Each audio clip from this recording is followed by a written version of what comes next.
Crypteworld. What is crypteworld?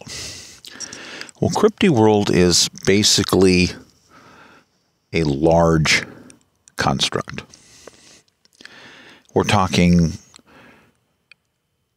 uncountable options of planets and combinations. So you have all these cultures, all these realities that are quite different. And among these various realities is something I'm going to concentrate on a lot, is dealing with a culture of advanced people that are colonial constitutional capitalist. They're basically space pirates, but they're commerce pirates. They're wholesalers. They travel between 4 different galaxies. They have many guilds, and you have many clans.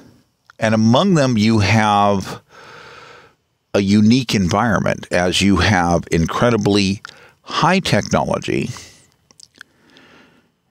and people going through their daily lives. You have people in different factions, some of which are adherent to a very disciplined reality. Schooling is quite different. The various aspects of their lives are in an environment that is significantly different than the environment that basically exists here on Earth.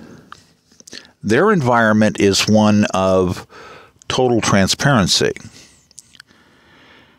This is to say that everywhere they go, everything is recorded. Even their emotional states are recorded. Technology is mind-boggling. Yet somehow this culture seems to continue to maintain its structure. So it has parts of it where there's a strictness, a discipline that is quite incredible. And they have to journey, they have to do commerce, yet there are no limitations. There is all of these adventures that deal with various sorts of interest and a wide array of characters and beings that can be very wild. So with this, you can deal with a lot of different stuff where basically technology and magic merge together. Their AI computers are mind-boggling. Their policing exploits or military exploits are very interesting. And the shifting from times of the past back to the times of the present can have very interesting stories.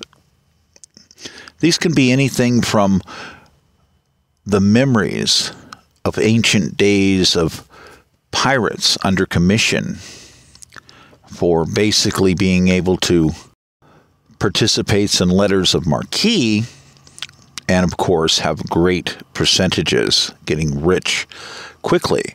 But they can also deal with incredible moments of battle, of bravery, of ethics, morality.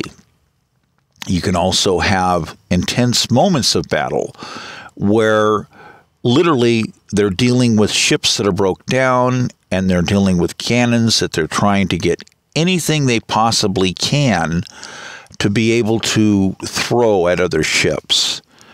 So you can have these very serious moments of how people deal with these things. And the aspects are different, the details are different. They have gun cleats, basically. So even though the modern era doesn't show them having gun cleats, the stories will have them having gun cleats. as they served back in the past on ships where they had to move the cannons around, and they're wearing these gun cleats that are just digging into the deck, and they're just fighting to move things around, and the gravity's not working, and there's all of these stresses, and it's just an incredible thing to realize that people would have these different type of accoutrements.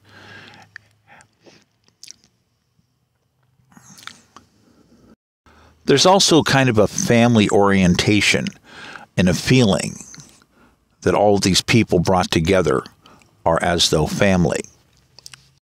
There are individual adventures in commerce for all of them as they go to other planets and they seek out to do business, and their eyes and ears are open to whatever opportunity that there is. They are extremely educated. They are real defined, so to speak.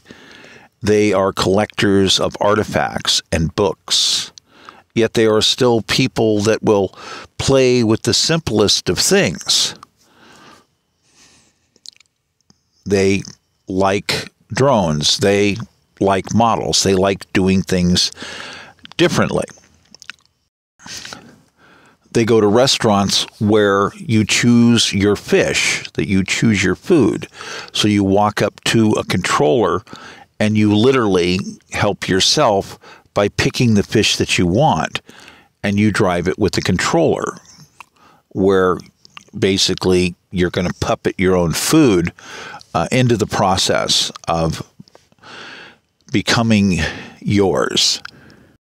The chances to buy incredibly powerful pieces of technology that are actually ancient magic artifacts are also covered in the course of the game.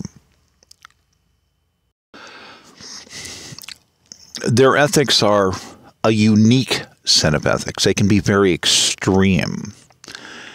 And there's a difference between when they're on shift and when they're not on shift. They also find themselves basically open to any kind of deal that's legal for them to do, which means they might be even sequestered by an intergalactic government to give assistance to another world, which might be to technologically rebuild them or deal with a series of bad guys. So yes, there is an unlimited set of opportunities, but everything primarily surrounds itself around some sort of commerce.